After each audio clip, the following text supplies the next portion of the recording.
Welcome to Porch Play Chat, sponsored by the American Association for Promoting the Child's Right to Play, or more affectionately named IPA-USA. IPA-USA is the USA affiliate of the International Play Association that is comprised of 23 different countries.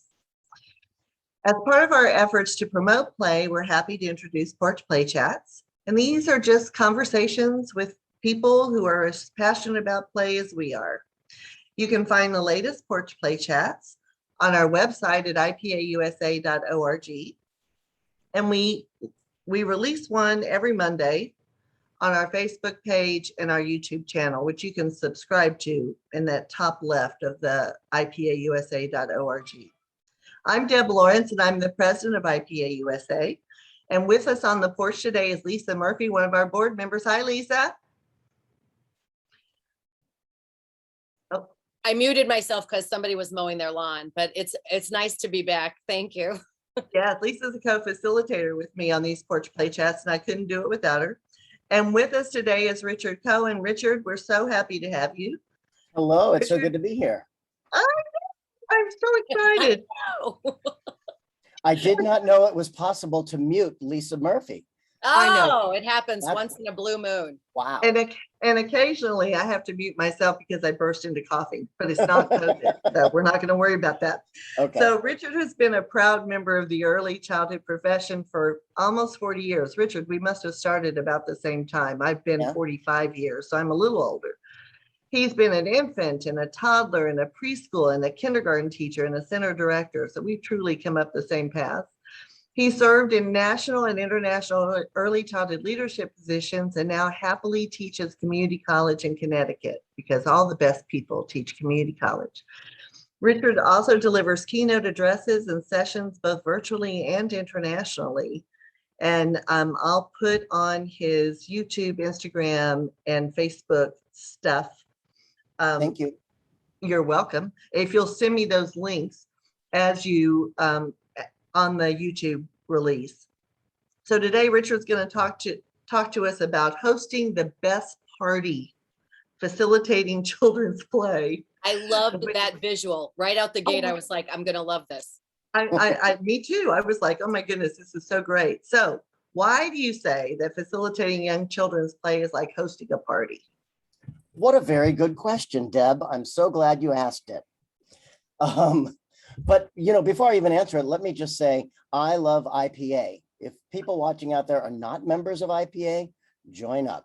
I've been a member and a member-ish for over 20 years. And it's been an incredible boon to my world, my professional and my personal world. But okay, back to your question. So why is facilitating a group of young children like hosting a party? I think that was your question, yeah? So one of the things that Lisa and I have talked about in the past is this whole idea of facilitation and how so many people, to remind your watchers, we had before the pandemic, a 43% annual attrition rate among early childhood professionals. Almost half of our community would leave their positions after a year. And I don't know the current stats, but it's clear that the numbers are way, way above that right now to a very scary level. And so what that means is we have this constant influx of new people coming into our field. And they're lovely, undoubtedly, they're all lovely. But most of them come into this field because they want to be the job they applied for is early childhood teacher. And so they hear that word teacher and they think back as far as they can to their favorite teachers. And they loved how their teachers stood in front of the chalkboard and showed them their grammar or their multiplication or whatever. And that's what they remember. So when they go into our field, they apply that to their work. And many don't understand that in those first 5 years of life, children don't really need someone to teach them things. They need someone, it's Piaget 101. Right? Piaget said learning is discovery. They don't need me to teach them anything. They're totally capable of discovering whatever they need to learn, whenever they need to learn it.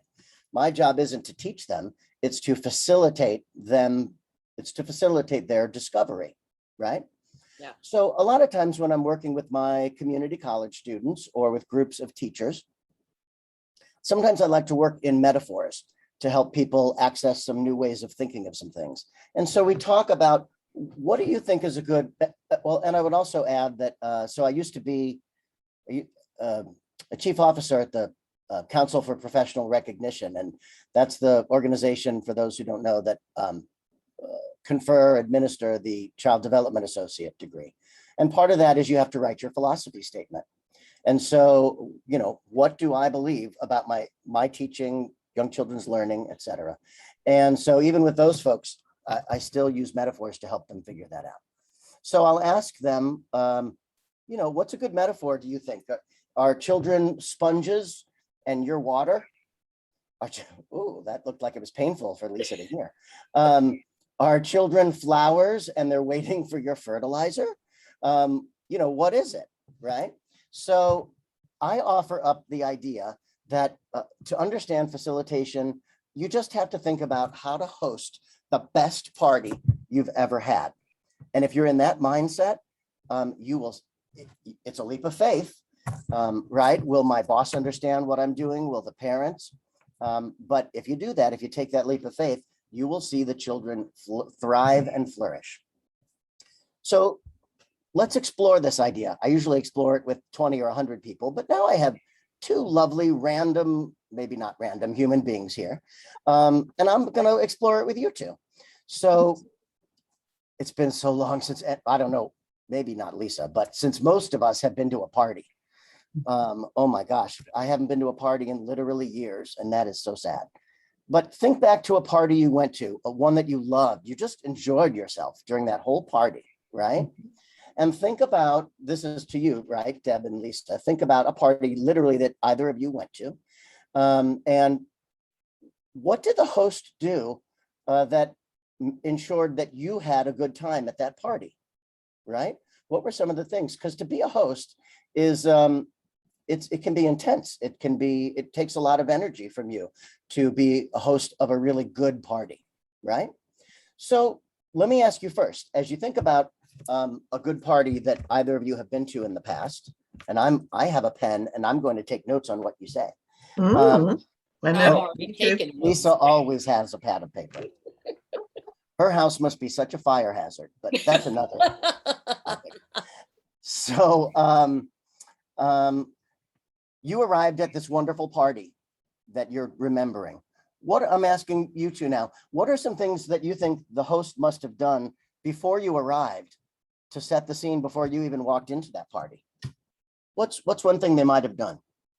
Deb? They sort of set the stage, don't they? Right? Yeah. So they have the seating areas and they have different groupings where you can go, and they probably cooked a lot.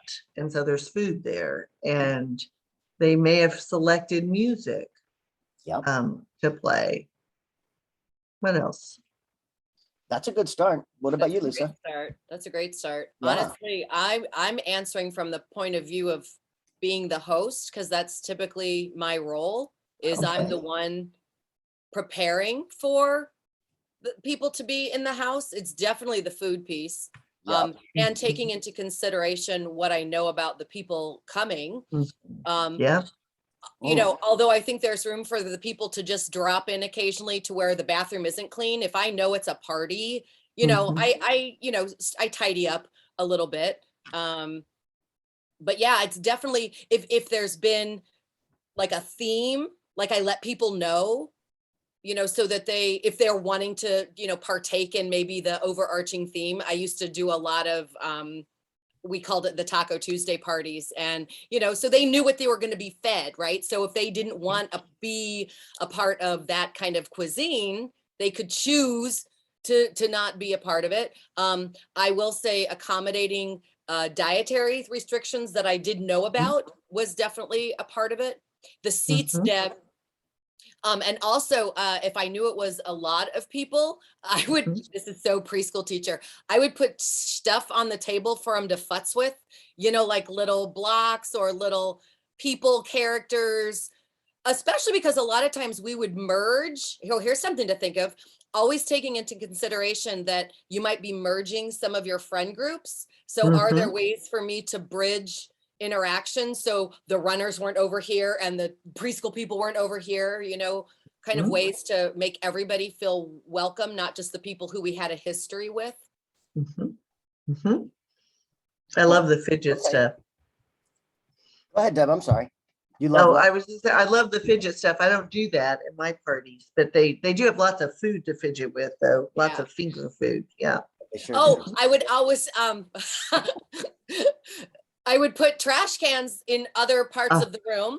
Yes. And I also put out like TV trays with bus basins on it, like what a busser would carry at a restaurant, with a sign that said put your dirties here, right? So a little of that controlling the environment to make it comfortable. They weren't wandering around with plates like Indirect guidance. I refuse to use, well, it can be because I don't use disposable stuff. Like even if I cook for a lot of people, I put glass out. And so they're like, do I put this in the sink? Do I get another one? So it was very clear what to do when you were done. Okay. Lots of indirect guidance strategies. I like them. Indirect guidance strategy. Controlling the environment instead of the people. Exactly. All right, now we're going to fast forward the clock, maybe an hour. Everyone's there. You're having your party. I feel like I'm getting the sense that Lisa's parties are pretty wild. I don't know, but I just feel like once she's got all that set up, I don't know. I'm picturing Greek mythological gatherings. I don't know what happens at her parties, but I want to go. But right, she seems to be prepared for whatever I'm going to do once I get to that party. But now we're at the party. Now, what's the host's role in the party to make sure, again, that when they leave, they think back and go, man, that was a good time. I had the time I wanted to have. What does the host do? So I'll tell you, the host at every party I go to, the host always greets you at the door and welcomes you and sort of gives you the lay of the land, right? Where to put your purse, where to put your jacket, that kind of stuff. Right. And where the food is, you know, and there's food here and there's food here and, you know, bathrooms. Where's the bathroom? Yeah. So they're sort of giving you the lay of the land so that you have an idea where everything is and you can kind of settle. Yeah. You don't have to think about it. Also, and I learned this moving to New York, upstate New York, whether they were shoes on or shoes off, they would let you know. So like if there is kind of a non-compromisable rule, like that was made clear at the time of entry. The host would let you know, not the guest. The host would let you know. Right. Yeah. These are the rules of my home. Yeah. Okay. Anything else you can think of that a good host does during a party? I'm replenishing food. I'm replenishing drinks. And I'm circulating. 100%. Making sure everybody's got a group wherever they happen to be, checking in. Right. Checking in. Does anybody need anything? Does anybody need anything? And subtle, like it's so, like I've noticed, like if they're standing there with an empty plate, but they're engaged in conversation, I just take it from them. Right? Yeah. You can get another one if you want more, but let me, let your hands be free. And when you think back either on your party that you've hosted or one you've been at, is the host also behaving as one of the guests and having a good time at their own party? Well, that's a trick question for me because that role is me having a good time. Like I'm more comfortable being in the kitchen, circulating occasionally, being in charge of the food the whole time, kind of cleaning as we go, not OCD cleaning, but let me take your dirty plate so you can have this conversation and let's make sure there's toilet paper in the bathroom. So for me, 100%. Yes. Now, am I doing shots, all night and then forgetting that I got something in the oven? Are you? Maybe. Not if all the food's out. If the food's all out, then maybe, yeah. But if you'll I'm still participate. in process, then probably not. But that's okay. So if I don't hear laughter, there's something wrong at the party, right? What do you do if you don't get laughter?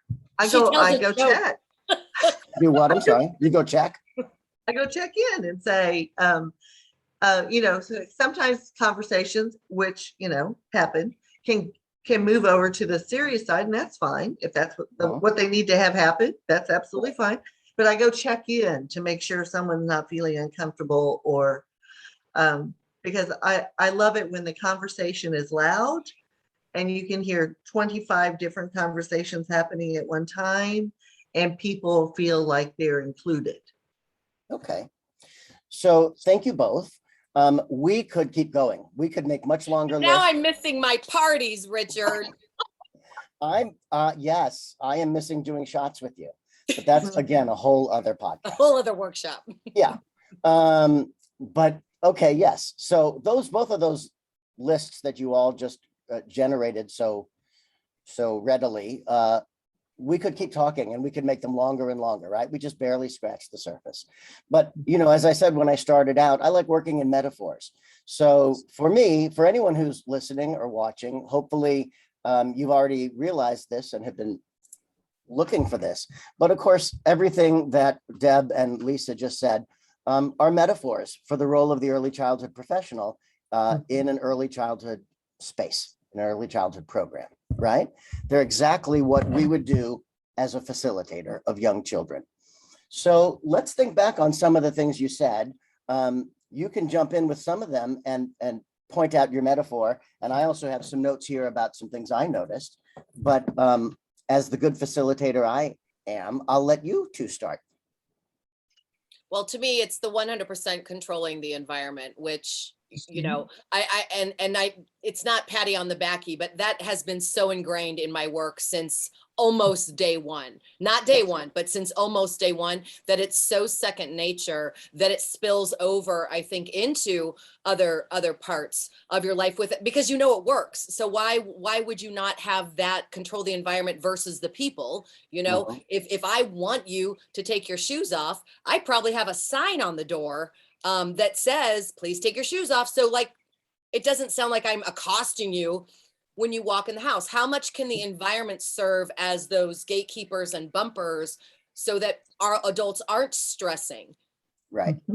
Okay. So just to recap what I heard Lisa say, she said that one of the things a great early childhood professional does, who's committed to facilitation, is putting a great deal of energy towards what a variety, and we could have a whole podcast just on this one, but a whole variety of considerations around the environment before the children have walked in for the morning, and even before you've even met those children at the beginning of your time together, your quote unquote school year, right? The environment, if this were a Reggio Emilia conversation, we would say it was the third teacher. It's that important, right? So yeah, I heard Lisa say that because of her skills in early childhood, it transferred into her party giving. And I would say that I came to it from the opposite direction. Boy, if we could take a time machine back to my college days, you would have gone back. You would have gone to the best parties that you would never remember. Everything I learned about how to be a good early childhood professional, I learned by throwing college parties. I knew how to think about that space, the decorations, the temperature, the way the furniture was arranged, and on and on and on. The music that's playing, all of that sort of thing. The schedule, right? Part of the environment is the time they're there. What time are we bringing out the birthday cake? Do we do it 5 minutes in when everyone's not already arrived or feeling part of things yet? No, we're going to hold off on bringing out the birthday cake until an hour in. So you're thinking about, a great facilitator is thinking about all these aspects of the environment and the schedule before all the young children arrive, right? Right, exactly. What else is something that you said a host does before they arrive, or that an early childhood professional does before the children arrive? That's a metaphor from what the host does before. Brainstorming, setting the stage. Yep. I can tell you some things I wrote down. Yeah. Okay. Yeah, setting the stage, I think, is kind of, so setting the stage, maybe we talked about time and space, right? The environment and the schedule. Are there other ways that one sets the stage for young children? Well, you don't want the chairs still up on the table when everybody's walking in. Right. You don't want empty paint cups. You don't want the trash overflowing from yesterday. So I think that's that investment on the front end. Like I'm getting ready for the party even before the party is happening. So the less that I need to do to be frantic as everybody starts walking in. Yeah. So I that you can be present. in a calm state. Yeah, in a present state. You can be there. I'm not saying good morning, so-and-so, but my mind is on 10 other things. Exactly. I'm looking so-and-so in the eye and saying, good morning, it's so good to see you. Did you read that book with your dad you said you were going to last night? And I can, my brain can be present with that child so that I can remember what that individual needs in that moment. So I've done all that stuff before they ever walked in the door, so that when they walk in, I'm right there for them.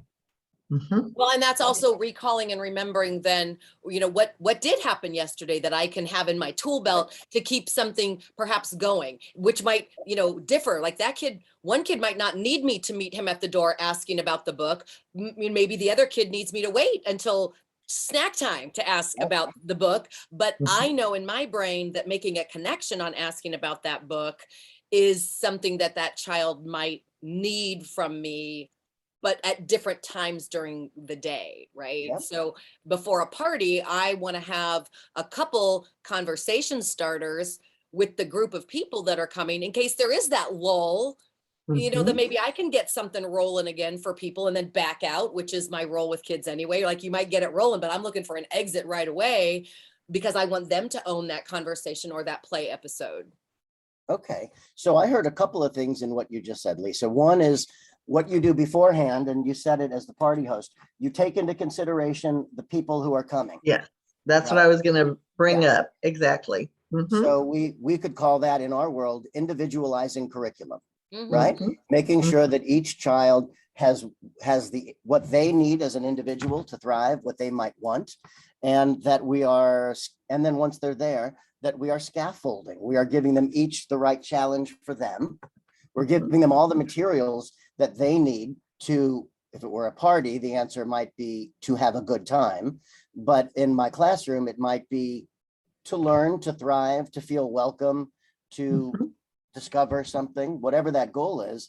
My job is to provide to have those things ready either before they get there, or I've been lucky enough to have wonderful storage closets and and organized books, so that when a child says, I want to do blah, blah, blah, I can say, oh, you know what? Hang on, let me get something for you. I know right where it is because my closet's organized and I can find that thing I need. I don't have to plan it a week ahead of time.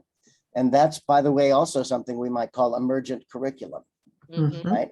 You can plan the best party in the world, but if you don't take into consideration that the party is going to become what it is once all those other souls are there, you're going to get frustrated. Well, and when you're going to try to control it, right? So again, that's the big piece. That's not your role as a facilitator. Your role is to facilitate. So, and to me, I think the thing that makes me feel like I'm welcome is when I'm greeted at the door, someone tells me they're happy I'm there, and they have the same expression on their face for this child as they do for every other child, right? That there's a smile, that they're not like rolling their eyes or their eyes get really big or they go, good morning. That there is the same tonality as well as the same facial expressions for every child that comes. Which can be a little, okay, so let's keep the metaphor going. So as an adult, I can party mode. If I don't want somebody there, they don't get an invitation. Right. But as a preschool teacher, I don't get to cherry pick who walks in the door. So I have to do my own work on making sure that I'm not being sugary, saccharine, fakey sweet. I'm so glad you're here, because kids are animals. Literally, we all are animals, and they can tell when you're lying, right? They can totally read it. They can probably smell it. They know. So we have to work and that's that behind the scene conversation of, what is it about this child that is triggering this stuff that is not, for whatever reason, allowing me to meet them where I know I need to. So well, that's our stuff. Yeah. I also really like, Deb, your use of the word tonality, right? A lot of people in our field don't think about, I'm responsible for the tone in this time and space. And you also said it's not about control. So I'm responsible for the tone, but I don't meet that responsibility by trying to control it, right? I get myself present so I can sense what is happening in the room and try to facilitate a different tone if it's going, like you said, you listen for laughter, Deb, right? You know, there's times when you're with a group of young children and all of a sudden the room gets too quiet. Oh, yeah. Like, I gotta Right go there. check what's happening here, right? And then you step in and you recalculate route, right? Something's going on, okay. Or you're in the middle of some wonderful activity that you figured out and you planned it for weeks and it looks so good on Pinterest and you can't wait to do it. And you've set aside 30 minutes for it, but the kids are only interested for 3 minutes. And you've got to pivot. And you've got to, first of all, you've got to be aware that, you know, they're not into this thing you plan. And I've got to have things in my back pocket to pull out and go, okay. And not like things like, okay, now I'm going to teach them the letter B, but things like, okay, it looks like they have a lot of energy. What if we danced? What if I invited anyone who wants to dance? Something like that, right? So that's how you facilitate a tone. And that's the ego piece too, is then not then making this rash decision that I'm a bad teacher because the kids didn't like the project. But you know what, where being willing, I call them midstream adjustments. Richard, you said pivot. I love that, because it is what I need to change gears here and not take it personally. Yeah, that's the big thing. Oh, I cut out all these pieces. Why? Yeah, well, first of all, why'd you do that? But that's a whole other conversation. Whole other conversation. Why did you do that? But, you know, and the other thing I think we were talking about what you do before the children arrive. So, you know, in Reggio, the invitations to learn, those provocations. Yeah. Even in my 3-year-old room, I had an invitation. Nobody had to do it, but it was there if they were interested in it. And I had probably listened to them and said, oh, maybe they would be interested in working with something more, doing more of that. And so I would do an invitation and sometimes they would walk in the door and they'd go, what did you do? You know, because they were always fun, right? It was always fun. So there's so much I've heard in just what you two have said in the last few minutes. This podcast could go on for hours with it could wise things to dig further deeper into. How much time do we have left, Deb? We have at least 10 minutes because we didn't start till 12:15. Yeah, so we're good. Okay. Well, a couple of things I want to point out in what I heard you say. Your thoughts that came to me while you all were speaking. Earlier in the conversation, Lisa talked about posting rules. I might put a sign outside saying, take off your shoes before you come in, right? So I don't have to be saying it to every single person when they walk in, or have them walk into my kitchen with their shoes on and find me. And then they're going to feel maybe ashamed or embarrassed because then I have to say, you should have taken your shoes off, right? So that's one of the proactive things, right? Is setting those rules and making sure that everyone knows them. It doesn't mean, and so I set a minimum amount of rules before the children arrive. But then as our time together goes on, more rules arrive out of whatever's happening with those young kids or at that party, right? So then together we make a rule called, it's not okay to throw toys. Can we all agree on that one? Okay, that's a good new rule for us, right? But they help make it. The other thing I wanted to point out, earlier on, Deb, in this conversation, you talked about when you're planning for a party, you think about groupings. And I kind of, hopefully I didn't show it, but I kind of cringed. Oh, I don't mean groupings. I don't mean like ability groups or anything like that. I mean, I want a conversation setting here. 4 chairs facing each other. Setting, yeah, here. Environment, not the people. Got it. Right. Environment, not people. Space. Yes. Everybody has they can go to these little, I call them nests, right? Yeah. There's this little nest here, and there's a little nest over here, and I've got 2 more nests over here. And if I'm inviting 20 people, I want to make sure that there's room for like 25 people, right? So people can kind of mingle without feeling like there's no room to go. I got to stay locked and loaded with this small group. Yeah. And it's always extra chairs around. I'm sorry, what'd you say, Deb? And there's always extra chairs if they want to make the the nest bigger, right? Bigger. Okay. Yeah. So how was that idea a metaphor for the early childhood facilitator? So again, I think it's the way you have an invitation for children to play in different areas. Mhm. But First of I all, always, in different areas.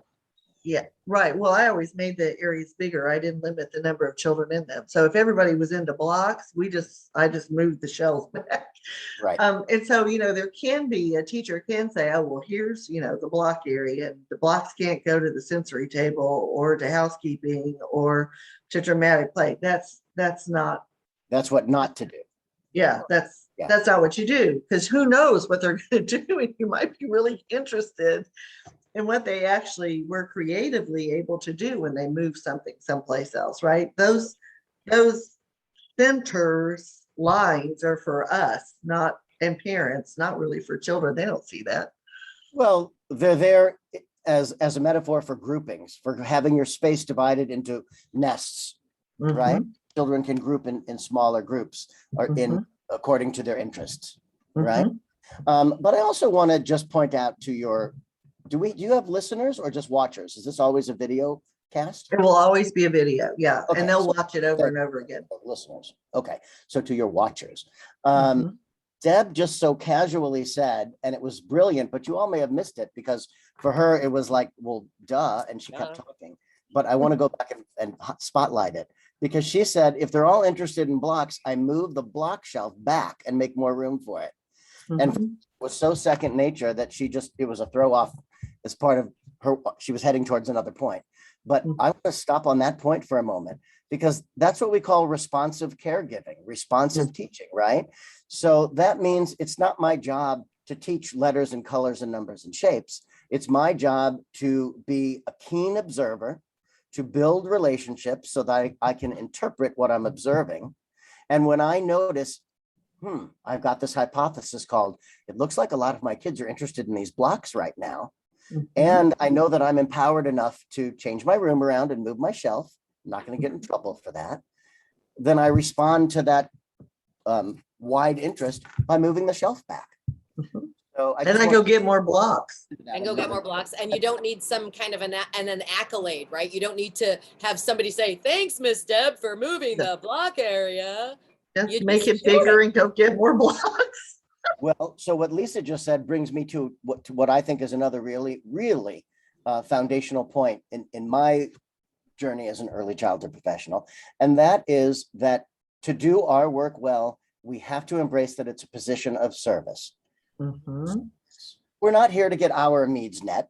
We're here to serve other people's needs. If you went to a party and the host was only about their own needs, it would be a really awkward, uncomfortable party. But when I heard Lisa earlier talk about all the things she does, yes, she'll come out after a while and maybe do a shot with you. But mainly, she's checking on the toilet paper. She's making sure the hors d'oeuvres are out of the oven, that the wine glasses are all filled. She's having fun with them and they want to talk to her about something and she'll stop and do that. But her focus is, I'm here to serve these people at my party. And because, again, of this huge attrition rate in our field, a lot of people don't get that.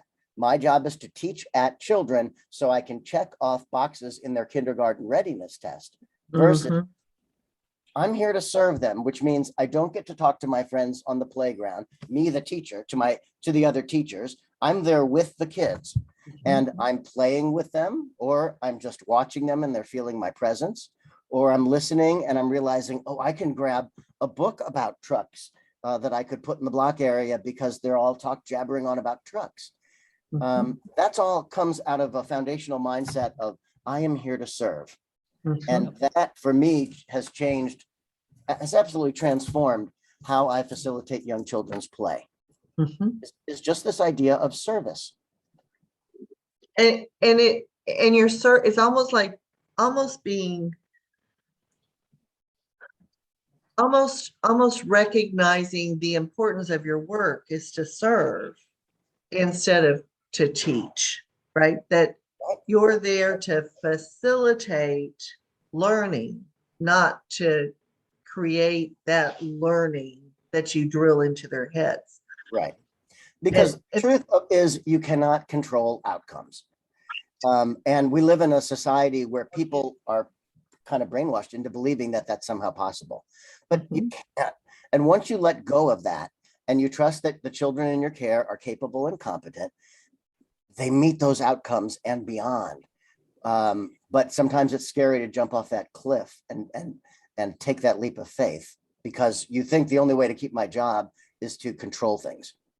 Well, and one of the perfect examples of how you can't control outcomes is you have a responsibility to do what you need to do to help children, meet them where they are, and to individualize and to scaffold development and to be present with them and to build a positive relationship.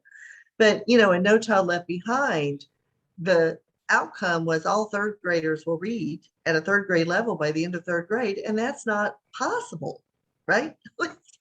If anybody who knows development, that's not possible, because it depends. Some may be reading at a fifth grade level. Some may be reading at a first grade level. It drives me crazy when we try to make them widgets that are on a manufacturing line that are all going to turn out exactly the same. And that, I think, is where the profession has gone off track. Yeah. And so that's, you know, I think that's a real rock and a hard place that early childhood professionals are in the middle of. And again, most of them who have arrived anew haven't even given it thought, which is, okay, so I watched this Porch Play chat and I heard about how I should individualize curriculum.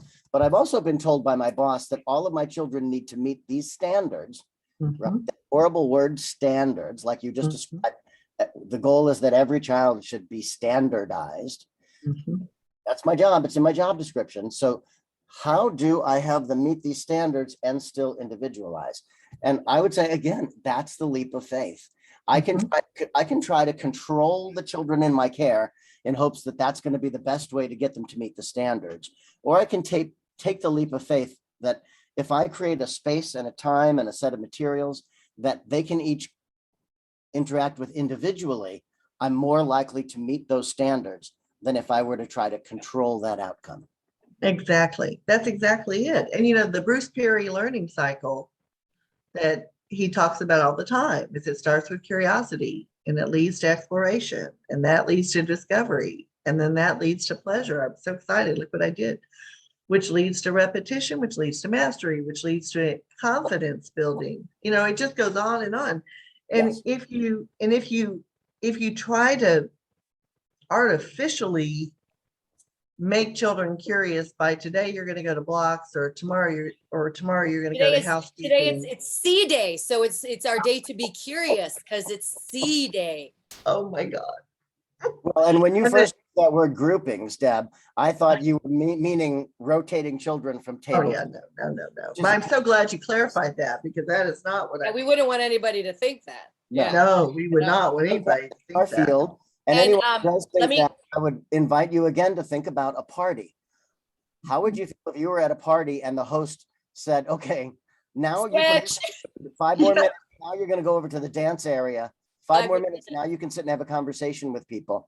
You would hate that party. And you would hate that party and walk out the door.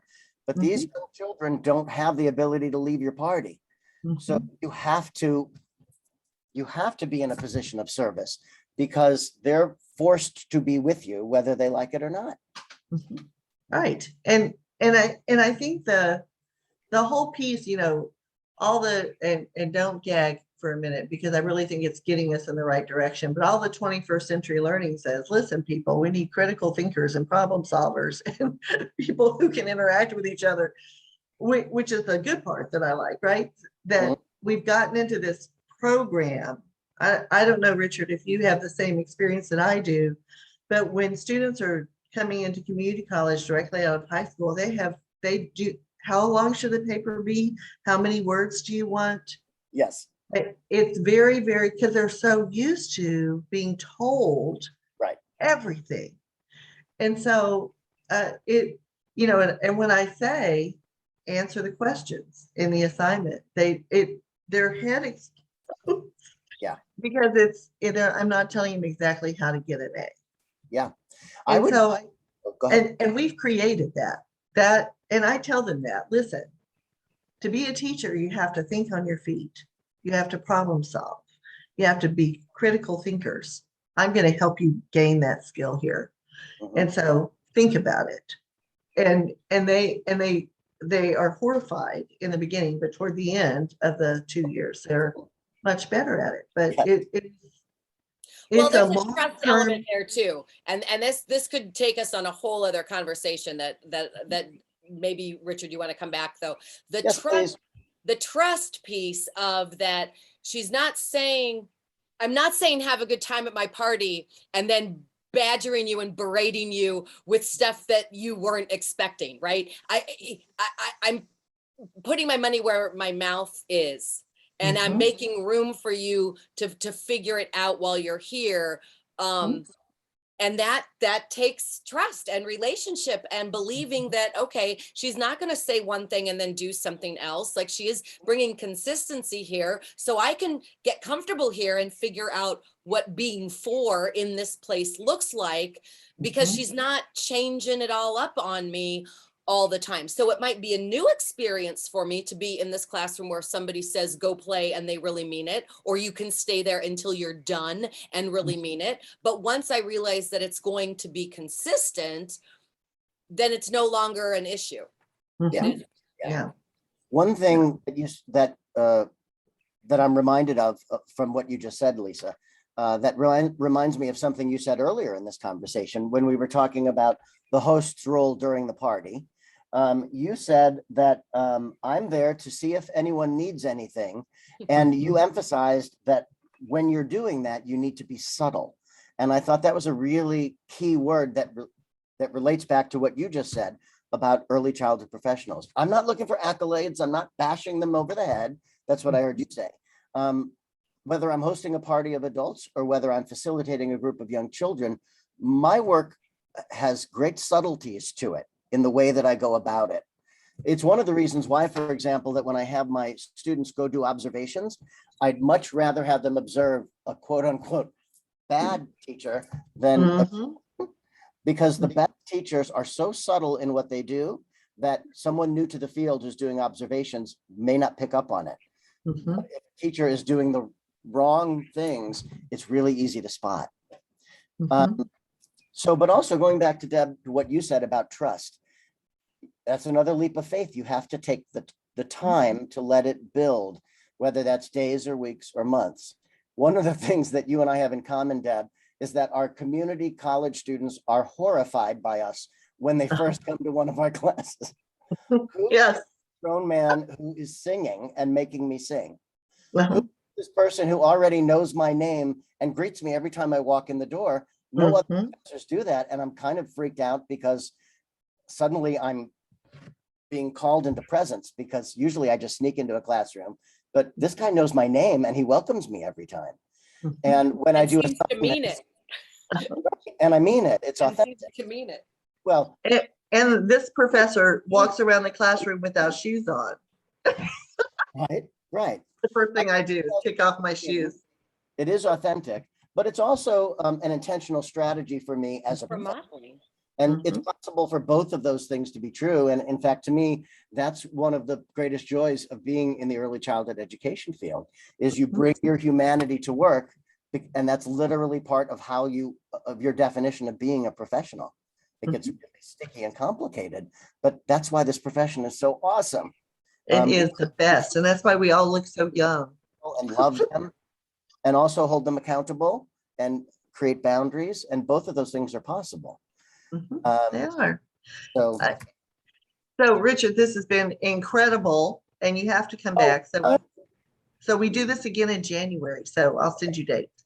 And so if you'd like to learn more about Porch Play Chats or to view the ones that are already on the IPA-USA website and on our YouTube channel, just head over to IPAUSA.org and click on YouTube channel up in the top right corner, and you can see all of the Porch Play Chats that we've done. I think Lisa, we're up to 70, and this week we'll be up to 80. Wow. I know, it's amazing. And Richard, we always find awesome people, And then we always ask our awesome people to give us more awesome people, because what we found in Porch Play Chat is that it's like Amway. You bring us 3 people and they bring 3 Well, people. you're about to record sessions with my awesome people before this week is through. well, But there you go. I can come up with some more. There you go. Perfect. All right. Well, I'm going to stop the recording. Don't go anywhere. Thanks.